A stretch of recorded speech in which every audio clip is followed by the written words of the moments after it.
Hello friends, welcome to more creative. दोस्तों, आज 16 अगस्त दिन रविवार है। वही हिंदी महीना सावन और शुक्ल पक्ष की पंचमी है। तो चलिए शुरू करते हैं आज की बड़ी खबरें।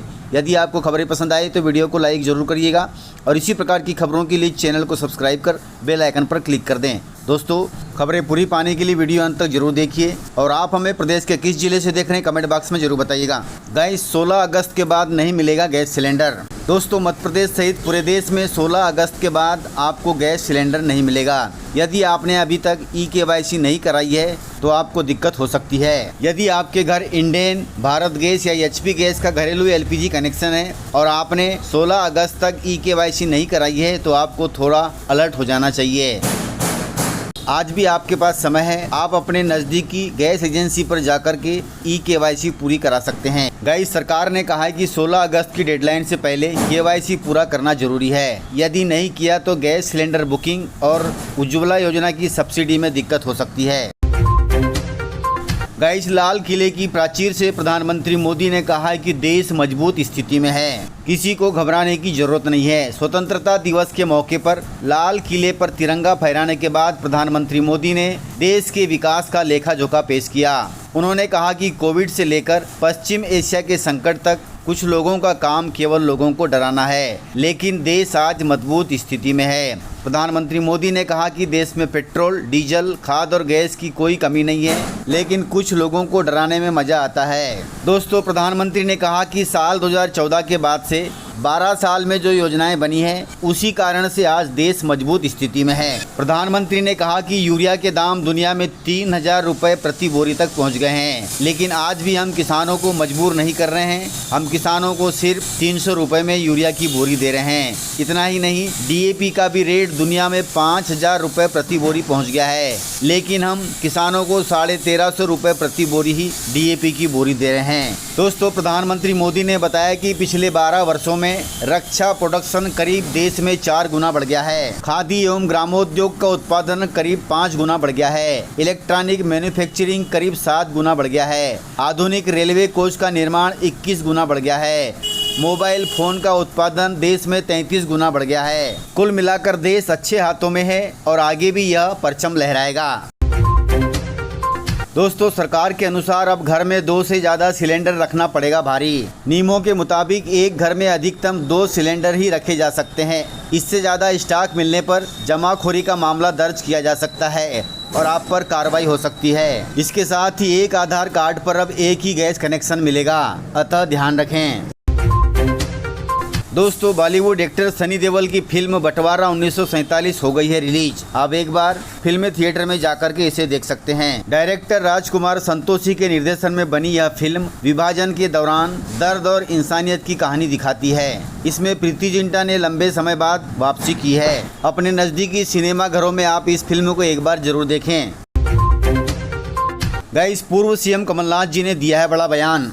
कमलनाथ जी ने कहा कि आज देश के अलग अलग इलाकों में मिलावटखोरी की समस्या बहुत प्रमुखता से हो रही है। मिलावटी और दूषित खाद्य पदार्थ जनता के स्वास्थ्य के लिए बहुत बड़ा खतरा है। इस चुनौती से निपटने के लिए दृढ़ इच्छा शक्ति की आवश्यकता है। उन्होंने कहा कि जब मैं मुख्यमंत्री था तो 19 जुलाई 2019 को शुद्ध के लिए युद्ध अभियान शुरू किया था।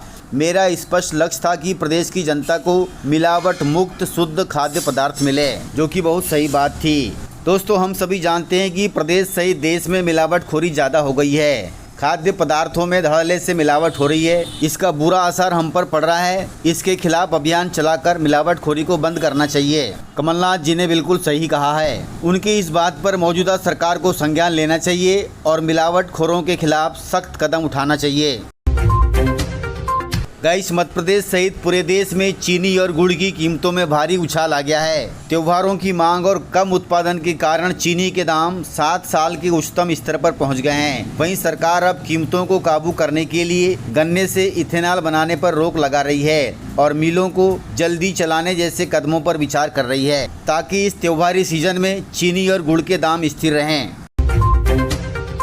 गाइस, लाडली बहनों के लिए खुशखबरी है। इस बार मिलेंगे लाडली बहनों को 1750 रुपये। गाइस, लाडली बहनों को योजना की 39वीं किस्त के तहत 1750 रुपये मिलने वाले हैं। लाडली बहनों को रक्षाबंधन का 250 रुपये शगुन मिलेगा, जो 1500 रुपये में ऐड होकर 1750 रुपये हो जाएगा। यह जानकारी संसदीय कार्य मंत्री कैलाश विजयवर्गीय जी ने दी है। यानी शगुन के तौर पर 250 रुपए मिलाकर 1750 रुपए रक्षाबंधन से पहले प्रदेश की करोड़ों लाडली बहनों के खातों में ट्रांसफर किए जाएंगे। दोस्तों, मध्य प्रदेश वनरक्षक तथा जेल प्रहरी का रिजल्ट जारी हो गया है। आप सभी कर्मचारी चयन मंडल की आधिकारिक वेबसाइट पर जाकर अपना रिजल्ट देख सकते हैं। गाइस, मध्य प्रदेश कर्मचारी चयन मंडल ने 2026 में जेल प्रहरी वनरक्षक तथा सहायक जेल अधीक्षक भर्ती परीक्षा का परिणाम घोषित कर दिया है। ये सभी परीक्षाएं जून 2026 में हुई थी। अब इसका रिजल्ट आ गया है। परीक्षार्थी अपना परिणाम मध्य प्रदेश कर्मचारी चयन मंडल की आधिकारिक वेबसाइट पर देख सकते हैं। दोस्तों, मध्य प्रदेश में हर तीसरे दिन एक पति की हत्या हो रही है, इसलिए हर पति रहें सावधान। दोस्तों, मध्य प्रदेश में पतियों की हत्या के मामले तेजी से बढ़ रहे हैं। पिछले 6 महीने में इस प्रकार के 36 केस दर्ज हुए हैं। इन वारदातों में लगभग 60% मामलों की मुख्य वजह अवैध संबंध पाए गए हैं। इसलिए अवैध संबंधों से दूरी बनाए रखें, अन्यथा पत्नियों के हाथों आपकी हत्या कर दी जाएगी। गाइस, मध्य प्रदेश में इस बार 22,000 मंदिरों की संपत्ति का होगा डिजिटल डेटाबेस तैयार। मध्य प्रदेश सरकार पहली बार प्रदेश के शासन द्वारा मंदिरों तथा देव स्थानों का एकीकृत डिजिटल डेटाबेस तैयार कर रही है। इसमें करीब 22,000 मंदिरों को इस व्यवस्था में शामिल किया गया है, ताकि मंदिर के इतिहास से लेकर पुजारी की जानकारी, मंदिर का नाम, चल अचल संपत्तियां और उनकी वर्तमान स्थिति का ब्यौरा दर्ज हो सके। इस डेटाबेस को बाद में विभाग के एकीकृत पोर्टल पर सार्वजनिक किया जाएगा, जिससे आम लोगों को भी मंदिर तथा उसकी संपत्तियों की जानकारी ऑनलाइन देखने में मिल सके, जो कि बहुत अच्छी बात है। गाइस, बागेश्वर धाम के पीठाधीश्वर पंडित धीरेन्द्र कृष्ण शास्त्री ने जैन जी को दिया है मंत्र। स्वतंत्रता दिवस के मौके पर छतरपुर में बागेश्वर धाम के पीठाधीश्वर पंडित धीरेन्द्र कृष्ण शास्त्री ने जैन जी को नया संदेश दिया है। उन्होंने कहा कि अब नारा यह नहीं होना चाहिए कि देश के लिए जान दे देंगे, बल्कि नारा यह होना चाहिए कि देश के लिए जिएंगे और राष्ट्र के खिलाफ खड़े होने वाली ताकतों को टिकने भी नहीं देंगे। अर्थात जो लोग देशद्रोही हैं उन्हें देश से मिटा दिया जाएगा। उनके इस मंत्र को जैन जी ने फॉलो करना चाहिए, क्योंकि बहुत अच्छा मंत्र है। गाइस, मध्य प्रदेश सहित देश के 12 राज्यों में मूसलाधार बारिश का अलर्ट जारी किया गया है। देश में मानसून की प्रचंड रफ्तार के बीच मौसम विभाग ने नया अलर्ट जारी किया है। मौसम विभाग के अनुसार 16 अगस्त को दिल्ली, यूपी, बिहार, मध्य प्रदेश समेत 12 राज्यों में भारी बारिश और आंधी की चेतावनी दी गई है। इस दौरान हवा की रफ्तार 80 किलोमीटर प्रति घंटे तक जाएगी, इसलिए किसानों को विशेष चेतावनी दी गई है, अतः सावधान रहें। दोस्तों, रेलवे लाया है मध्य प्रदेश का 5 रात और 6 दिन का स्पेशल टूर पैकेज। यदि आप मध्य प्रदेश की ऐतिहासिक इमारतों, धार्मिक स्थलों और प्राकृतिक खूबसूरती को देखना चाहते हैं तो यह मौका आपके लिए बहुत अच्छा है। यहाँ घूमने के लिए आपको भोपाल, सांची, भीमबेटका, पचमढ़ी, भोजपुर जैसी कई शानदार जगह मिल जाएंगी। दरअसल रेलवे ने heart of MP Bhopal Pachmarhi escape नाम से 5 रात और 6 दिन का टूर पैकेज पेश किया है। इस पैकेज के तहत यात्रियों को भोपाल सहित कई प्रमुख स्थानों की सैर कराई जाएगी। इस टूर की शुरुआत 31 अगस्त से होगी। यदि आप इस टूर का आनंद लेना चाहते हैं तो रेलवे के पूछताछ नंबर 139 पर संपर्क करके जानकारी प्राप्त कर सकते हैं। दोस्तों, इस प्रकार से खबरें थी। यदि आपको खबरें पसंद आई हो तो वीडियो को लाइक, शेयर एंड सब्सक्राइब जरूर करें। तो मिलते हैं सर अगले वीडियो में, तब तक के लिए जय हिंद, जय भारत, जय एमपी।